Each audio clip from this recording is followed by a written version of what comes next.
Welcome to all of it. We got all of it. All of it. All of it. Our guest is Secretary Madeleine Albright, Bryan Cranston, Tank and the Bangas, Barry Jenkins, Celia Keenan-Bolger, Aaron Lee Carr, Esperanza Spalding, Gideon Glick, Helen Yoyemi, Fab Five Freddy, Benga Akanabe, Brene Brown, Tony Goldwyn, Tandy Newton, Jake Gyllenhaal. Welcome to all of it. Thank you so much for joining us. Hello. What a pleasure. Hi. This is so fun. I'll see you tomorrow. We're here every day, 12 to 2. Impromptu concert. I love it. I love it. I love it. I was there for the love of it. You must tell the truth. I'm sure everyone's perspective is unique. There's a lot of truth about the pain of being an immigrant, but they're jokes. We find the funny. It's our strength. At what point do you think women's health care will stop being a political issue? When half of Congress can get pregnant. Ran out of words, but we do what we do. We don't have no boards, so we go out to trade twos. So we trade twos. I was this really dope groove, and Allison was so nice to meet you.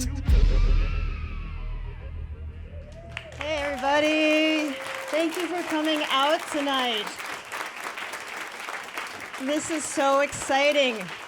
It is our first All of It listening party live, and what a guest to have it be our very first.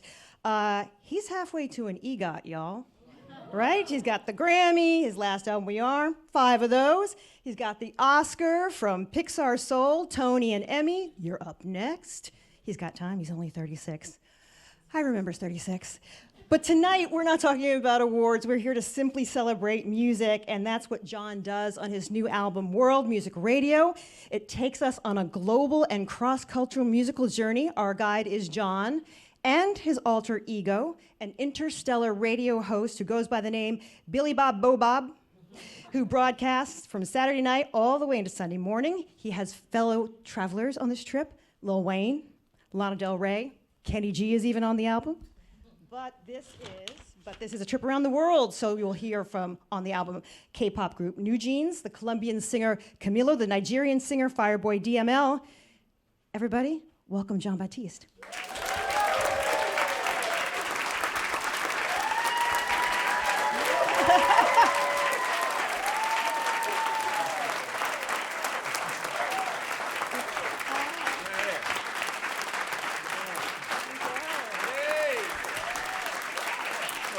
All right.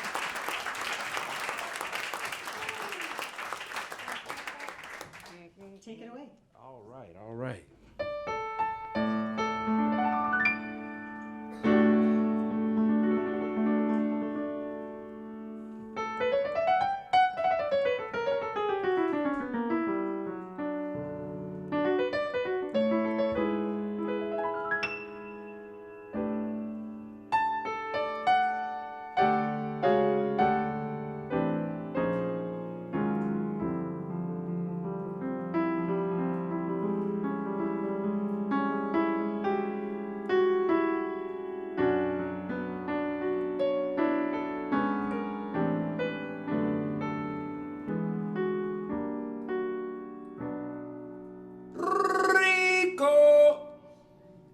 Told me you messed up, my friend,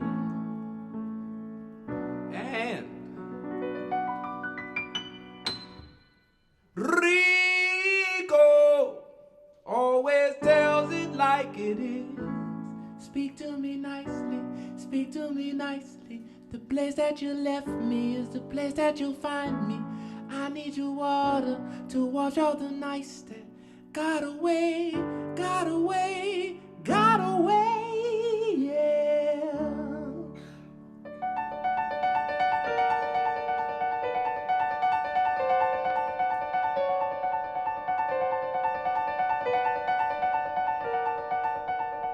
When you gonna arrive in the sky to let your love down? I've been waiting for it to come down. Give me love for the life of me.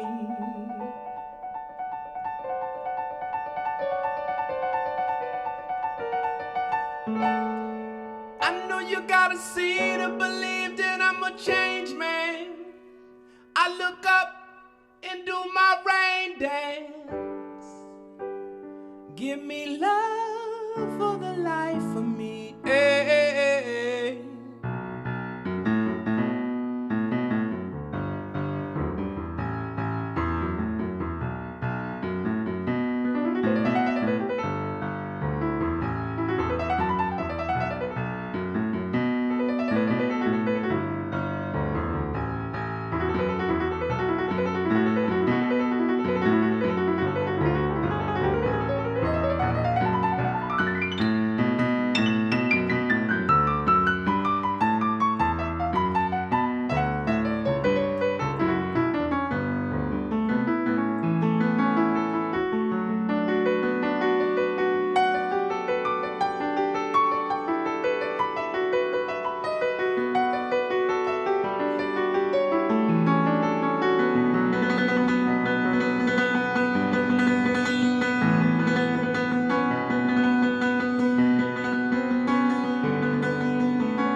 waiting for it to come down. Ooh, you could make this song like, give me love for the life of me. I know you gotta see to believe that I'm a changed man. Hey. I look up and do my rain dance. And give me love for the life of me.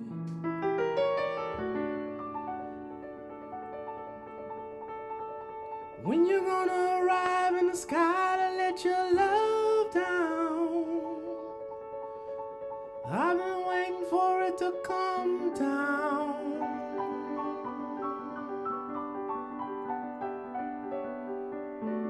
Give me love for the life of me.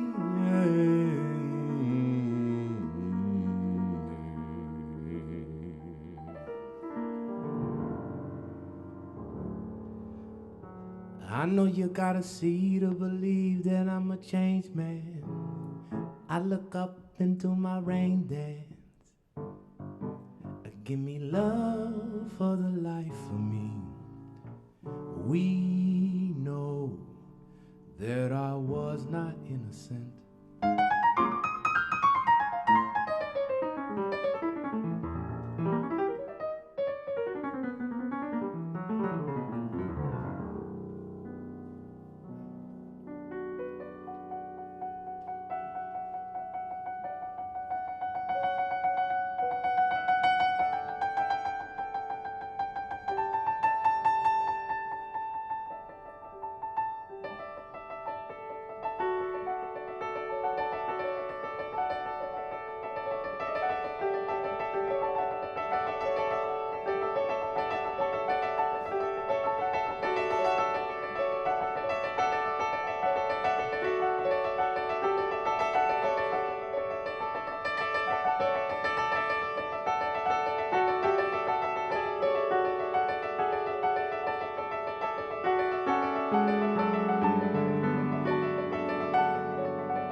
Let it come down.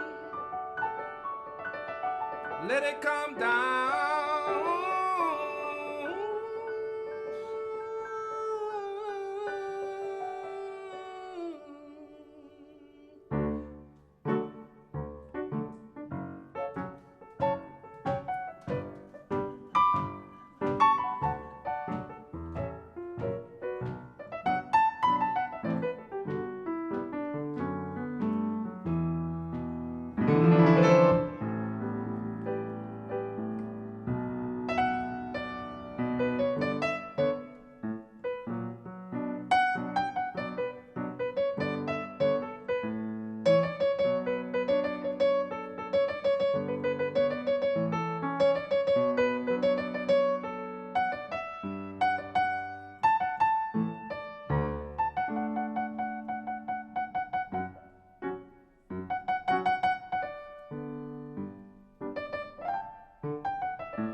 The song, you gotta be a good song. You can play it in 100 different ways. Yeah. Just the piano, just the guitar, drums and the voice by itself, different rhythms, different time signatures, different harmonization.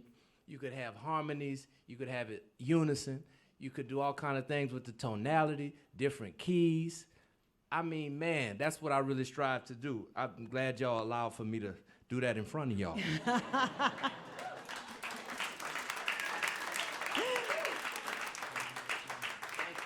So a song like that, do you just one day hear Rico in your head and then you build from there?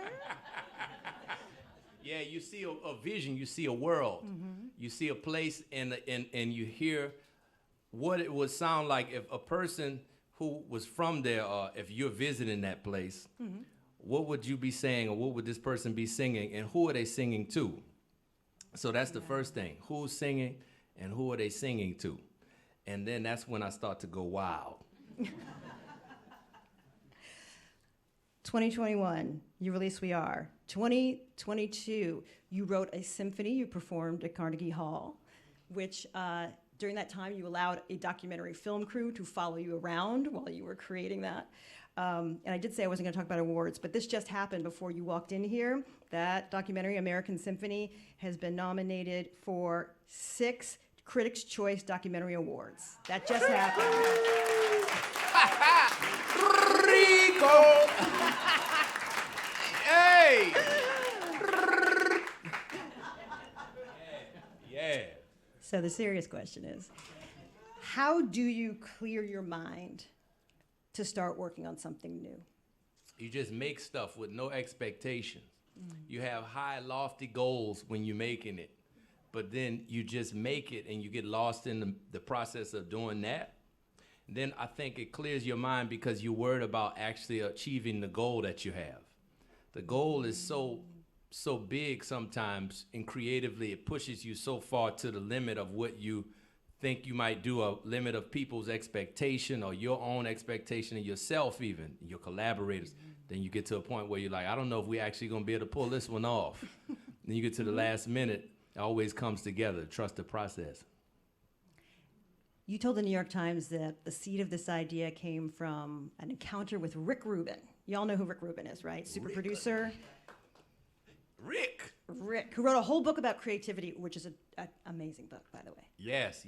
I started this at his studio in Malibu, Shangri-La Studios. It's like a very zen space. Shangri-La is the perfect name.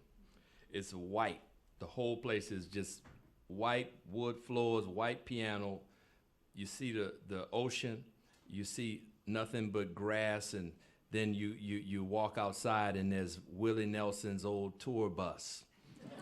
And you can go in the bus and you can record. And then you can record outside, or you can record, you know, in the room with the white pool table.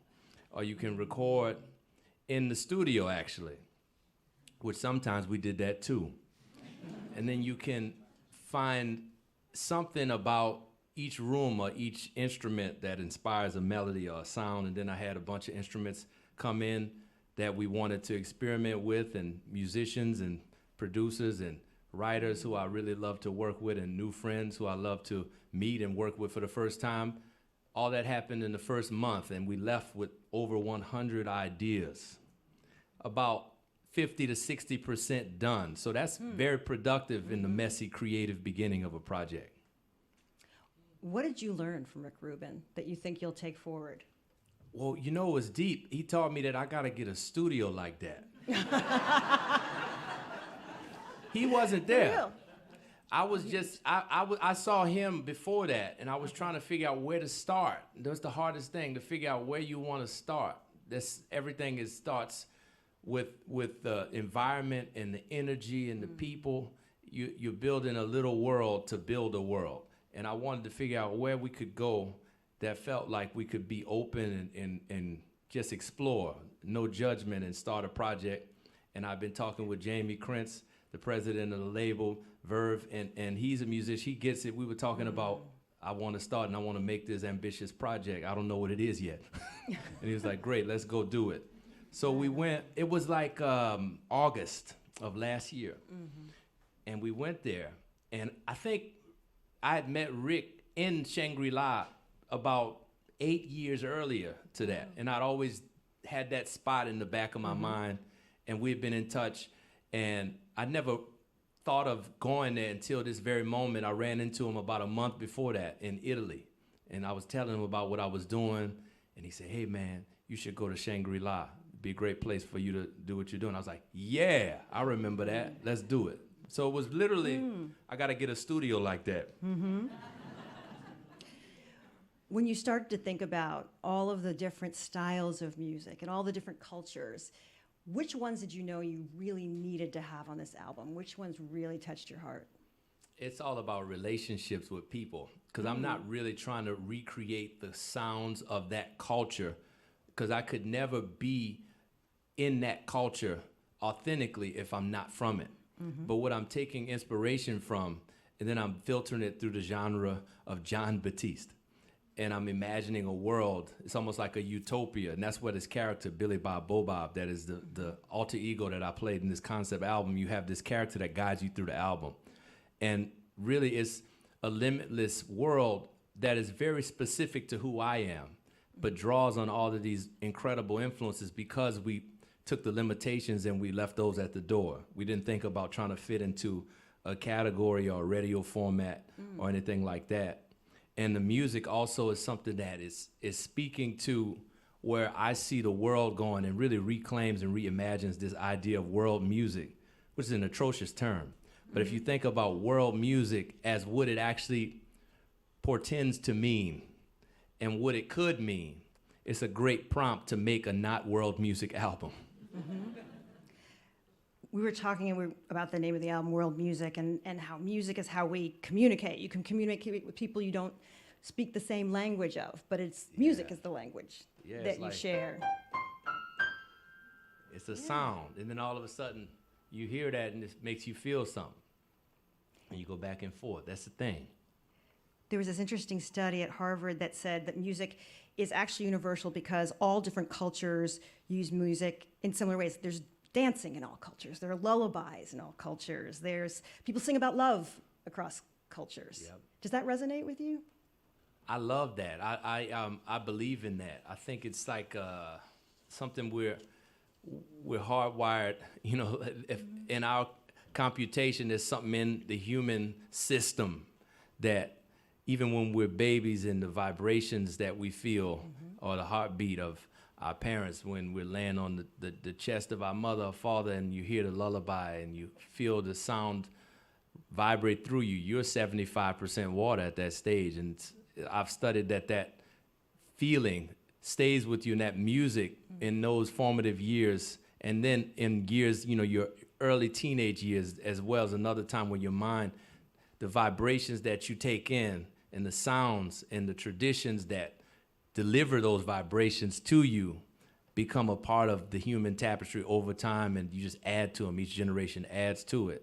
So that's why it's really important that we see the music as more than just entertainment and more than just something that you can do to make people feel good. It's also a part of our collective wisdom. And you know, anybody who's come to a concert of mine, y'all are part of it. It's not just it's not just me up there performing.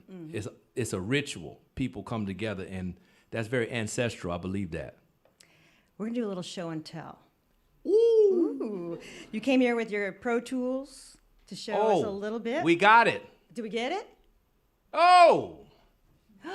Caleb! Everybody, Caleb Rollins over there, y'all. The incredible engineer, producer. Wow, this is amazing. The song, I think we're gonna do Running Away. Oh, Does that man. sound right? Yeah, we could do that. What you think, Caleb? You got it. We have stems, drums, bass, guitar, vocals. Yes, yes. So this one is a song that is really at the tail end of the narrative of the album. Is one of the last 3 tracks, and you get to this track, it's like the moment where through this radio broadcast, you're transported wherever you are in the universe. It becomes Saturday night, and from Saturday night into Sunday morning. And the Sunday morning, this song comes on, and this moment of cosmic worship is a beautiful thing. See, you keep going down, down, but you can't keep running away. We keep going down, down, but you can't keep running away. So that's the theme right there. So we'll hear a little bit and I'll break some of it down for you. Let's play the top.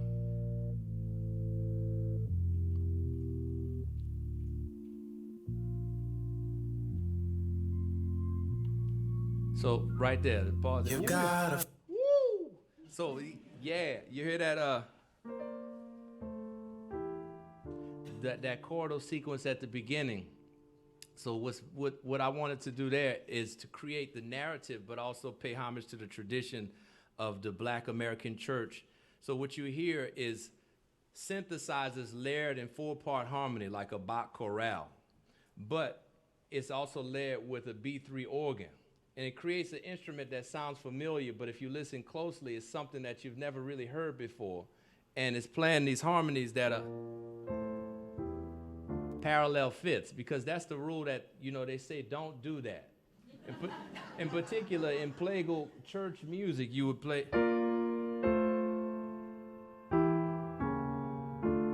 But we say.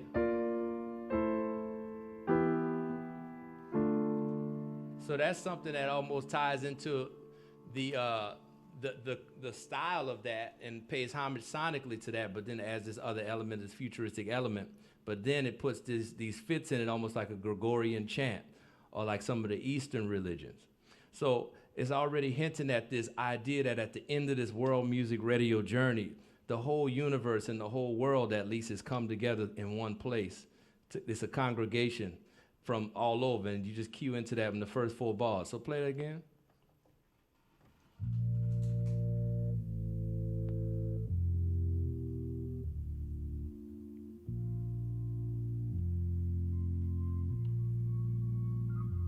You got a friend, a lover, a lover in me.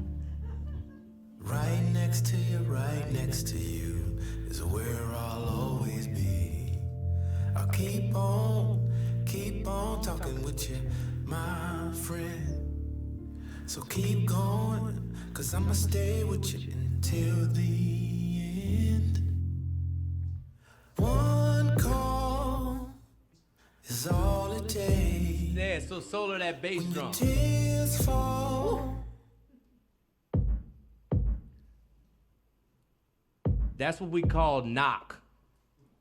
That's when you have a trunk rattler. Like if you were listening to, well, really, it was really made famous into the Dr. Dre The Chronic album, in the era of the sound where it's a bass drum, but it's also a frequency that's meant to kick through the speakers in a way that's unorthodox.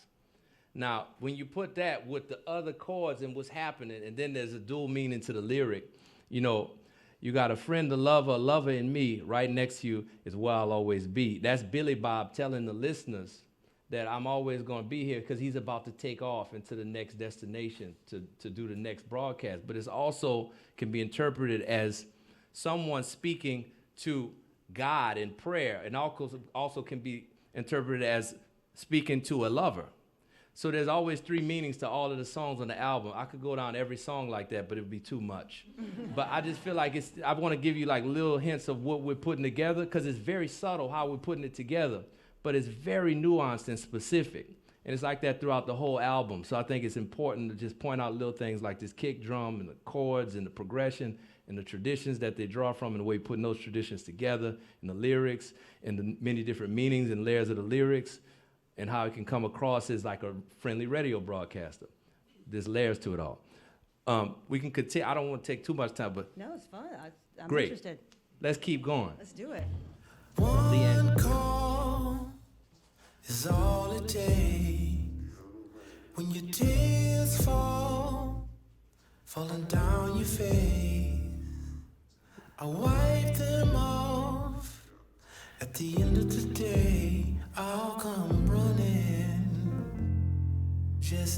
Don't run away.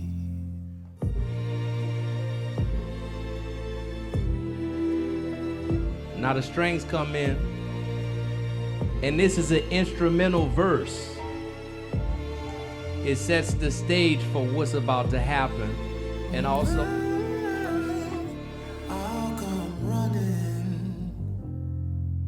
Don't run away. You know it's hard to catch a shooting star. You gotta wait till it decides to park, and that's okay. A couple dollars ain't So even play enough. 'Cause the solo price just guitars. Yeah, you.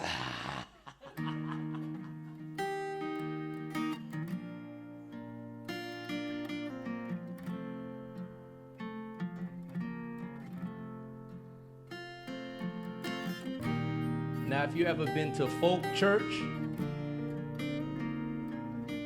or like even the early traditions of church, like pop staples, but if you put it in the acoustic guitar,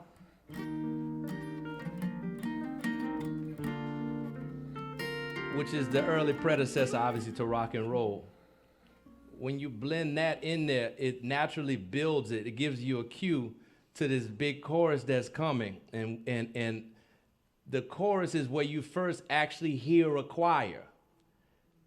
That's fire. It's almost 2 minutes into the gospel song of the record, and you ain't heard no choir, but you feel all of that energy. That's the power of sound. Sound goes deeper than lyrics, because sound speaks to the impulse of people. It speaks to the invisible realm of what people feel, thoughts, emotions, memories, aspirations. So you're hearing all of these sounds, and it's telling you something, but you don't even have all of the cues of that thing. Woo! Okay. So let's play that right there when the chorus comes in. I just want you to hear when the choir comes in, it has an impact because You're of that. looking for answers you already know in the back of your mind. Could you keep going down, down, but you can't keep running away. You keep going down, down, but you can't keep running away.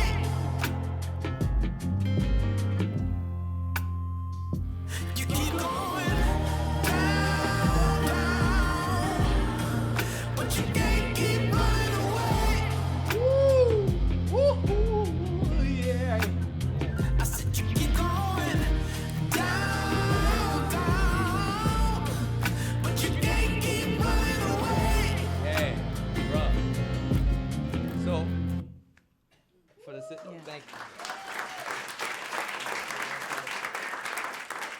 you. Ooh, Caleb, man, Caleb is amazing. We had a great team. Caleb and so many other incredible collaborators, John Bellion, Ten Rock, Pete Nappy.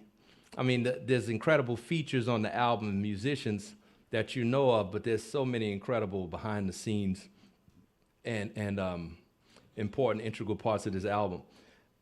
I get very excited about this stuff, so let's get to another question. Alison, come on. We'll get Well, back. I'll We go got another down one. the road. I'm looking at the clock. When you were in that, as you were getting excited and describing that, you said, normally you do this, but we did that. And then you Yeah. used the word unorthodox another time. When did you get comfortable coloring outside the lines? When did you really know that that was your space? I was just born like that. Yeah. I couldn't help it. But sometimes the world tries to push people like that back into the box. Definitely, 1,000%. I feel like I like to do it in a way where you can listen to it and you don't really, it doesn't hit you over the head with it though. I think that's one of the things that when you first listen to music that I would make, you might not hear that right off. You might feel that, or you might intuit that. But the more you listen to it, the more that I think was the key for me, that's a form of maturity.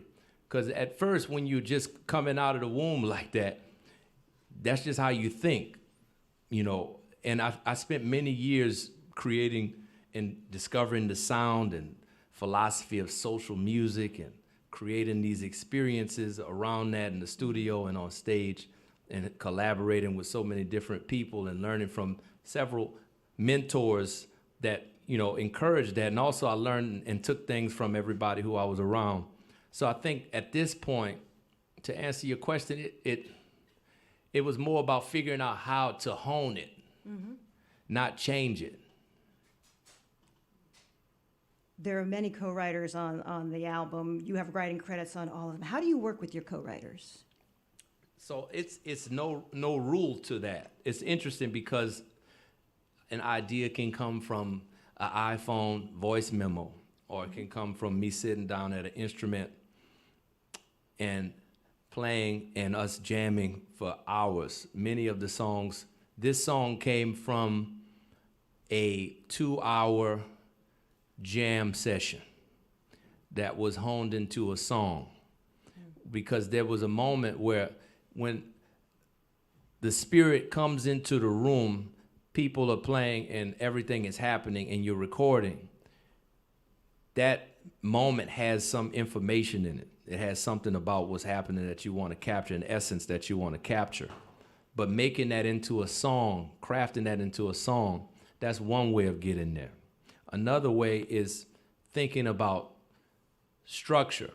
So either way, from the jam session or from the iPhone voice memo or from a cassette tape recording or anything like that, that's an essence that you're trying to capture. Another way is if you have a form or a structure, something that needs to happen. It's like a movie and a scene that needs to happen to transition the narrative to the next point. You know that you have to write to that. So there was a lot of that in this album too. And many times collaborators, once we have the objective, we can sit in the studio and we can talk about it, and that can be a conversation that can last for weeks, or it can be something that we immediately know what to do based on the evidence of what else is in the album, what the sequence is, what have we been working on. It's like, oh, this is where we put that thing that we've been doing, that sound, you know. So there's many different ways. It's really more about discovering the way each time like it's new. You just approach it like a child every time. So there are 3 producers, right? Jon Batiste, who you mentioned, and Ryan Lynn. You've worked with Ryan a lot before. Yes, right? Ryan. All right. Well, Jon, you bring Jon in, and Jon's worked with Eminem, Joe Bros, Miley Cyrus, Justin Bieber. That's a different world, the pop world. What did he bring out in you that maybe you're like, huh, didn't know that? I liked the idea of working with him. We were basketball buddies. Really? We went to games and played basketball. We wanted to make music together, but we got around to that, 4 or 5 years later in this album. So a lot of times, even with musicians or collaborators, it's something about a person's carriage, the way they are as a person. Even if it's not about me being connected to this person in the present, I know that we could make something, or I could feel the energy of something that could happen on the bandstand or something like that. I knew we could make great songs. I just didn't know when the time would be right for it. And this felt like the right time because it was about bridging the worlds of all that I know and not necessarily making something that has everything that I can do in it, but something that's cohesively limitless, something that speaks to what the times that I was looking at, the music and the culture and everything that's happening. How do I make a statement about that, and how do I make something that is authentic to my vision and my artistry, but expands the palette? So it would make sense to have someone like Jon Batiste in the studio, and also the range of other collaborators that you mentioned. So I think it brought, every single person brought something out of me that I was looking to put into this pot, and to then at the end of the process figure out, how do I Batistify all of it? Like, how do I take all of it and then cook a meal? You know what I mean? And it's hard to know what specifically you're that's the point I was making earlier. It's hard to know specifically what you're going to make until you're at the end, because you're discovering and it's telling you what it wants to be.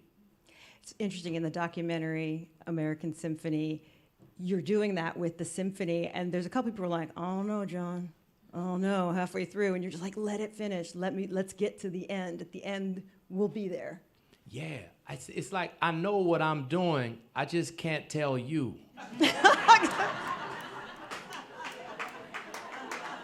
Right. I feel you. You know what I'm saying? I do. I don't know how else to say it. Not to be... It's just one of those things. I want that on a shirt. Can we break down another song? Can we break down Worship? Caleb, you up for it? Let's, oh man. This is a lot. Oh man. We are born the same. Return to that place. This was one of those moments where I came back to the studio and Bellion had started this idea for worship. And it was like, what is this?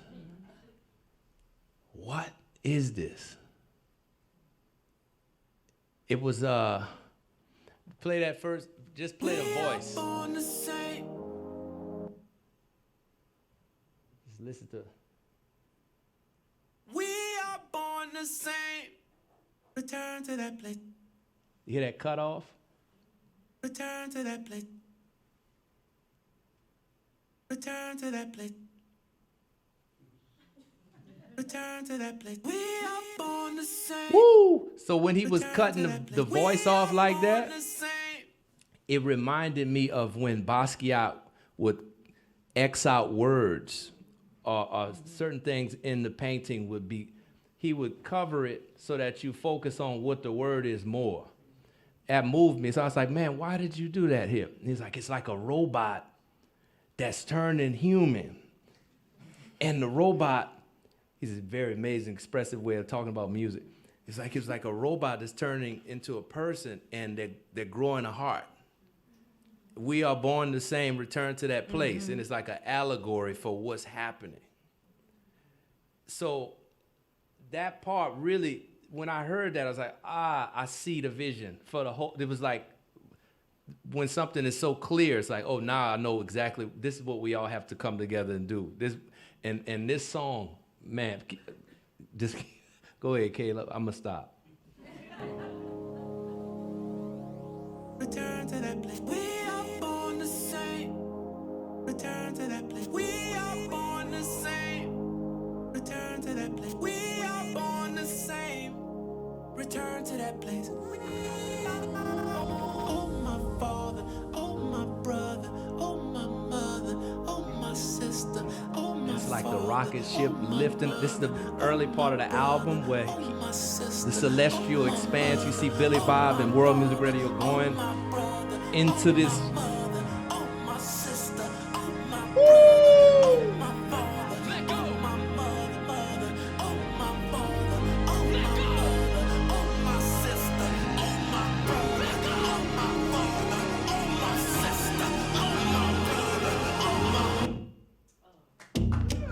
Man, see, so.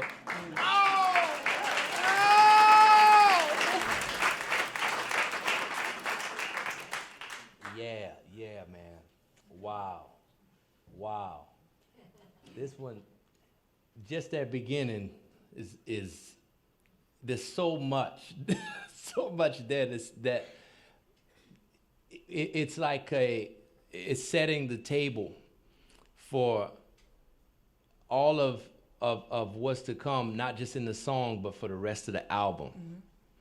And it really is this one is one of the seminal, it's like one of the pillars of the album. In the first quarter of the album, when you hear this song, after you've heard everything that has led to this moment with the introduction, this is kind of when you've settled into the idea of, suspending disbelief and following along with this narrative and watching it unfold. And this song is just such an explosion. It's such an experience. You know, wow. I know we got 5 minutes, so I'm gonna just stop right there. We can stretch it a little bit. It's interesting because we all heard you sing beautifully at the beginning and stripped down, and this has got such big, heavy, lush production. What was it like for you to have that sort of just like super piled on, layered production? I love that. It's like an orchestra, except in modern times. Mm-hmm. You know, if you think about music, the medium and the instrument that you play all have traditions tied to them. And we have this new tradition of synthesizers and technological devices that allow for you to do certain things. And each tradition comes with its limitations and its advantages. The limitations and advantages of the piano are much different to what you can do with this incredible technology. And there's nuance and breadth of expression that is singular to each tradition. So for me, it's all just a form of expressing an idea and painting a world, because, you know, there's no wrong way to express or create or to be in the music. So yeah, I loved it. I think there's a way to, as long as you can be authentic and have spirit and heart undergirding all that, then it's fire. They gave us an extra 15 minutes. Oh yeah, see, I'll be So we can go to tripping 8:15. I'm looking at the clock. So we're at WNYC, so we have to ask you about the radio part of World Music Radio. Yes. Did you have your radio station growing up? Yes, WWOZ 90.7. You see, you knew. Skoo! We are going to sing. Hey, woo! Belly was killing. Sorry, I'm still. That's okay. Yeah. You're in it. So you are the voice of Yes. Billy Bob Bo Bob. I practice that all day. Yeah. Billy Bob Bo Bob. Billy Bob Bo Bob. B4. You done it again. Why did you know you wanted to be the voice? It was one night I was in the bed. I was working all night, putting the sequence together. Caleb was down there. We were in the studio. I was working on the stuff. I was like, man, woo, it's coming together. It's like 80%. Mm-hmm. The vision is there. It's going to come together. Even when it's 100%, they still going to think I'm crazy, but it's fine. But I could see it, but I couldn't really understand how to do it. And this is before the character came into my subconscious. I went to bed. I was falling asleep. I was in that liminal state of just falling asleep. And then the idea hit me. It really hit me. I don't even know how to explain it. It's like a lightning bolt, like a strike of an idea, epiphany moment. I had this vision of the character and the whole world. And it was like, oh, yeah. Wow. And then I went back to the studio and didn't sleep. And I sequenced the whole thing. And from that first night of the sequence, it almost remained the same for the final album. In one night, it all came clear, and all the moments that needed to be filled in, the transitions, the moments where I heard somebody featured another character in the Billy Bob Bo Bob world. Mm-hmm. But the most important part was that night I wrote most of the copy, the script of what he would be doing. And then I sent it to a few people, and I was like, what this sound like to you? What you think? Because it was so quick. I was like, and a lot of ideas happen like that. And most of them I throw out. But it stuck. It was so important. It was like, oh, woo, yeah. And that was it. It hit me. I love radio. I think it's really intimate. I think there's something about it that's really special. What is it that you like about radio? And when was the first time you heard yourself on the radio? I love that about radio too. It's like the whole world is listening, but it's really just you. Mm-hmm. And people are trusting the person on the other end to give them something that really is meaningful and handle it with care. And that's a very important role. That's an important cultural role. You think about the history of radio around the world is something that still is a universal part of mythology of peoples. You could think about radio and moments in history that happened, and you remember the radio broadcast or the moment where people heard the song and it was a soundtrack to a moment in their life and it came on the radio. And it's not necessarily that you chose it. I think this idea of choice can almost become the tyranny of choice.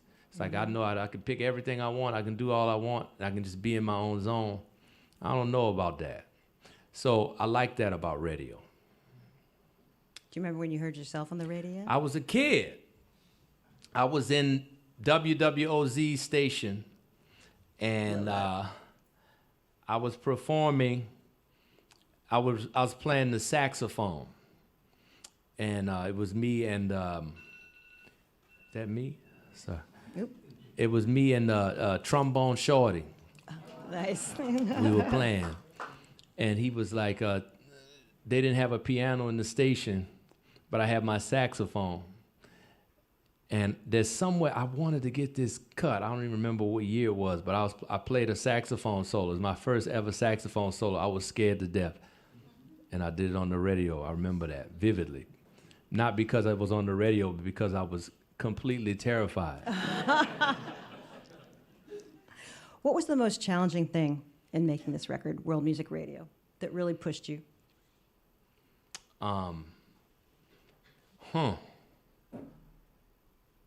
I think that making what I wanted to make and making it in a way that was so authentic and true that it just felt like I was doing it just for me. Because so much of your life and career as an artist is for the public, and that's very true. But when you have these moments where there's great expectation, and that can turn into pressure on the creative process, which then makes you forget why you came for. Mm-hmm. That's not why I came to do that. So ultimately, if you do the thing that you want to do, and it's pure, that's going to reach people anyway. So it's kind of like this mind. You have to get out of your own way and get out of the way of the creative so it can flow. And that once that started happening, the evidence of that epiphany of Billy Bob Bo Bob and this whole concept coming to me, I never would have thought of that if I was trying to fit into a box or a system or trying to create an album that wasn't authentic to my inclinations and my muse. So I'm very, very happy with coming out on the other side of that. Before we go to the final song, I wanted to ask about American Symphony. This film is really beautiful. It started out as one thing. It was going to be a documentary about Jon creating this symphony, and then in the midst of it, your wife fell ill again. Yes. She has leukemia.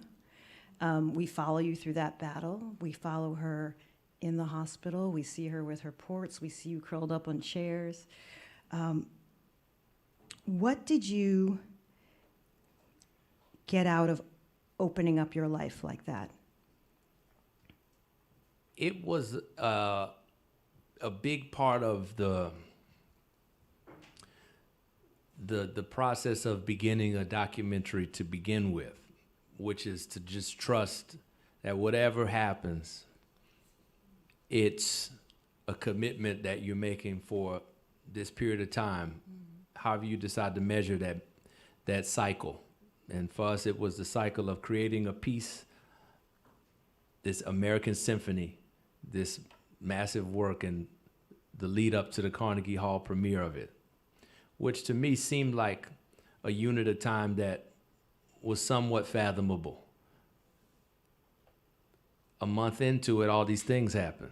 Suleika has this news, and it's the same week as 11 Grammy nominations for the album is announced, and all these things are happening, the highs and lows of life, and the symphony is still going on, and I'm still on television, and I'm doing all these things, and COVID has another wave that comes into the world, and all the ideas of what we wanted to do to build the symphony kind of go to the wayside, and we have to stay in New York instead of going around the world and the country even just to find musicians to create a symphony.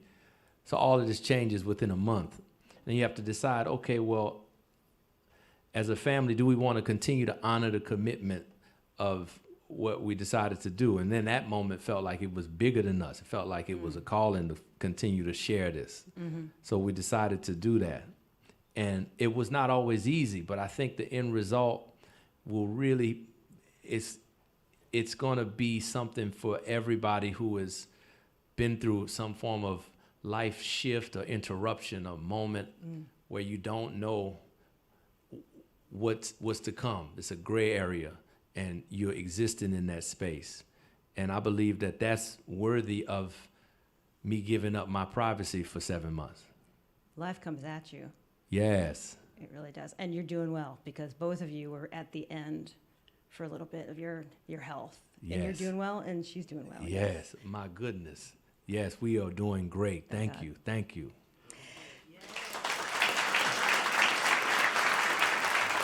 Okay. We're going to play one more song for us. Is there anything that you haven't been asked about this record that you wanted to say? Oh, my gosh. I know it's probably a lot, but there's got to be Yeah. something you've been just wanting to tell people. Yeah, I think I should tell people, listen again. Listen to 2 or 3. Yeah, listen again. With all due respect, you probably missed something.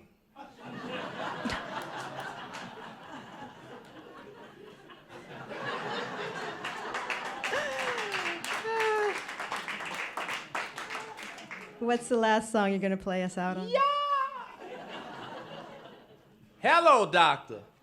Oh, yeah. Oh, wow. So the last song, what's a good one? Wow, so many. I'm so grateful. Thank y'all for coming out.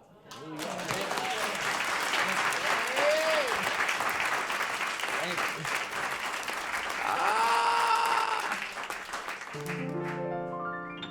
you. Let's see.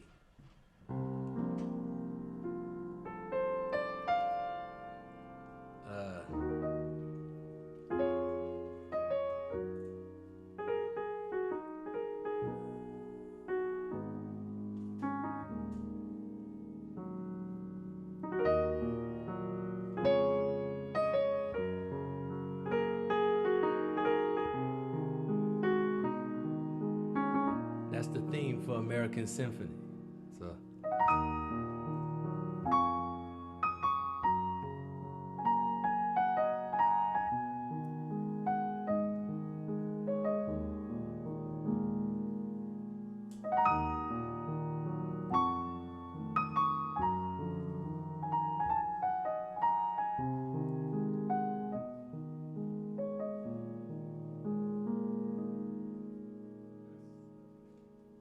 So that's the theme you hear in the symphony. And the orchestra plays that.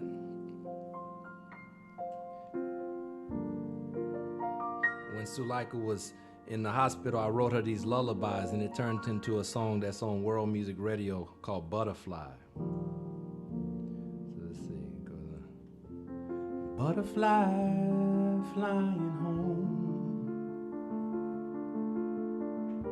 but can you fly on your own? Take your place in the world today. Butterfly flying home. Cherry plum and chewing gum,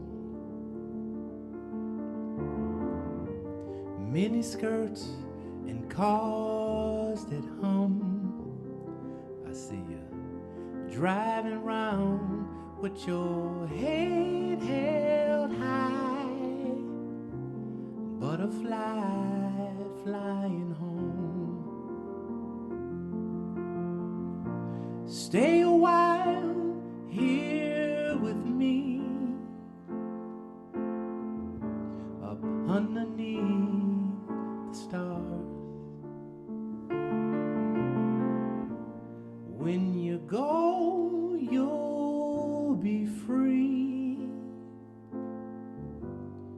'cause you know who you are. You're a butterfly. color scheme from a dream, a tapestry so supreme.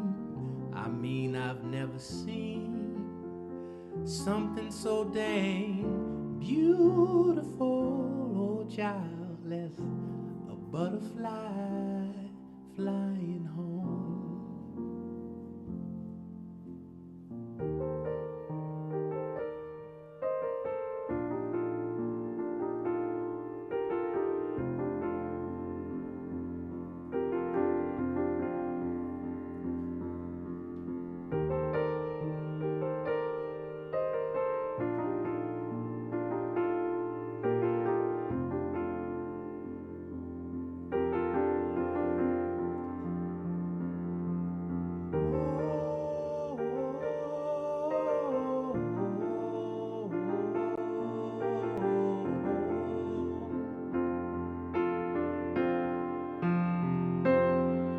You see, I'm howling at the moon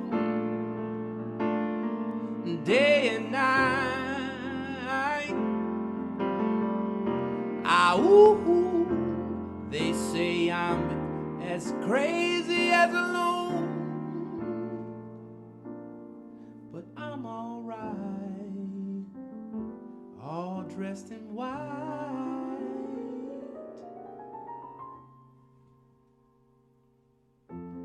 Butterfly in the air,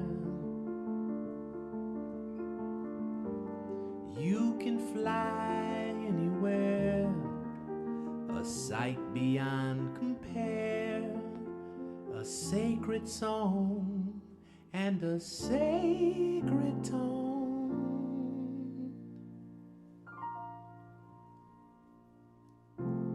As a butterfly flying home.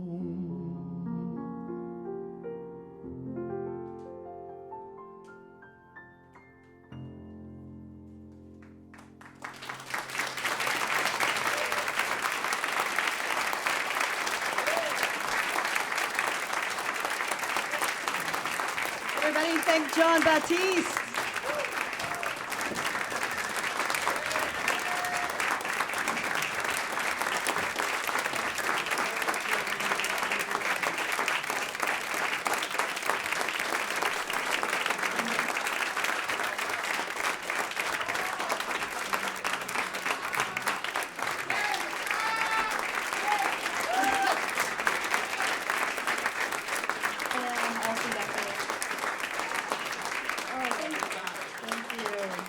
Thanks to everybody for coming out for our first live listening party. I just want to give a shout out to everybody who worked so hard on this at the Greene Space: Christina, Jennifer, Ricardo, Ryan, Amber, Eric, Chase, Kate, Dalila, and James. And thanks to Team Olivet, Megan, Ryan, not that one, Andrea, Duncan Mao, and Simon Close. I'm Alison Stewart. Thank you for coming out.